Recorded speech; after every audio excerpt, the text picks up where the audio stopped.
Informasi lainnya, saudara, sidang lanjutan kasus penganiayaan yang menyebabkan Prada Luki Namo meninggal kembali digelar di Pengadilan Militer 315 Kupang, Nusa Tenggara Timur. Sidang pada hari Rabu beragendakan pemeriksaan saksi 4 terdakwa. Dari 6 saksi yang dihadirkan auditor, 2 diantaranya merupakan dokter yang menangani almarhum Prada Luki, yakni Kandida Bibiana Uga dan Gede Rastu Ade Maharta. Kandida merupakan dokter umum, sedangkan Gede adalah dokter spesialis bedah di RSUD Airamo.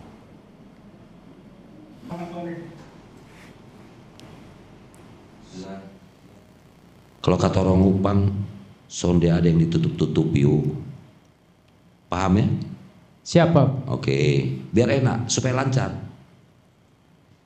Dalam persidangan, auditor juga mencecar saksi Letda CKM Erman Yudi Wana Prakarsa karena jawaban saksi yang tidak tegas saat ditanya soal kondisi Prada Luki dan Prada Richard.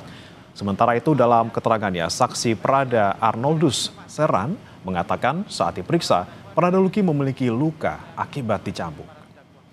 Baik, kesempatan pertama saya berikan kepada Bapak Auditor Militer, para saksi. Kenapa kok harus dijaga? Siap izin karena mereka sakit izin. Sakit. Siap. Yang saksi tahu sakit apa? Siap izin sakit dicambuk izin. Dicambuk. Siap. Ini saksi sudah tahu kalau yang 2 orang tadi cambuk. Siap. Taunya dari mana? Siap izin lihat dari luka izin. Dari luka. Siap. Enggak, kan ini baru masuk, ini belum tahu lukanya. Bahwa udah tahu tadinya dicambuk. Siap. Masuk situ. Siap. Saksi ikut nyambut. Siap izin yang mulia. Saya langsung ke mereka izin, mereka berdua saya tanya. Lah iya. Dalam sidang kasus kematian Prada Luki, hakim juga menanyakan soal penyebab kematian Prada Luki kepada saksi dokter RSUD Airamo. Saksi dokter bilang salah satu penyebab kematian Prada Luki adalah gangguan pernapasan akut. Meski demikian, untuk mengetahui penyebab pasti kematian Prada Luki hanya bisa diketahui lewat proses otopsi. Dalam diagnosa kematian almarhum di tanggal 7 itu disebutkan juga bahwa salah satu penyebab kematian almarhum itu adalah ARDS, Acute Respiratory Distress Syndrome, atau kayak gangguan pernafasan akut.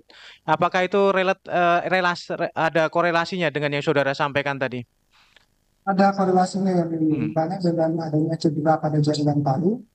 Otomatis dia akan mempengaruhi pola pernafasan pasien. Pola pernafasan pasien mempengaruhi kadar oksigenasi yang bisa dihasilkan oleh pasien.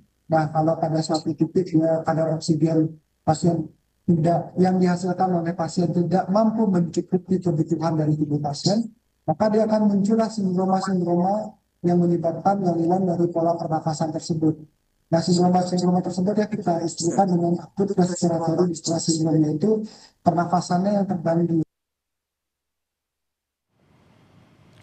Komandan Korem 161 Wirasakti Brigadir Jenderal TNI Hendro Cahyono Jamin menegakkan hukum kasus Prada Luki sesuai prosedur.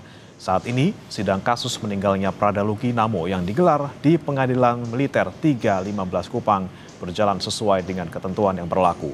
Hendro juga memantau proses jalannya sidang. Proses hukum yang melibatkan sejumlah anggota TNI berjalan di tiap tahapannya, disampaikan secara transparan. Jalannya atau proses persidangan Prada Luki. Kita ketahui bersama bahwa persidangan perkara ini sudah berjalan, di Pengadilan Militer 3 Kupang dan dengan agenda pemeriksaan saksi. Saya sebagai komandan wilayah di sini pimpinan selalu memonitor terus jalannya persidangan dan saya memastikan bahwa proses penegakan hukum ini dilaksanakan sesuai dengan ketentuan. Mulai dari penyidikan, pelimpahan perkaranya ke berkasnya ke auditor militer, semua transparan semua.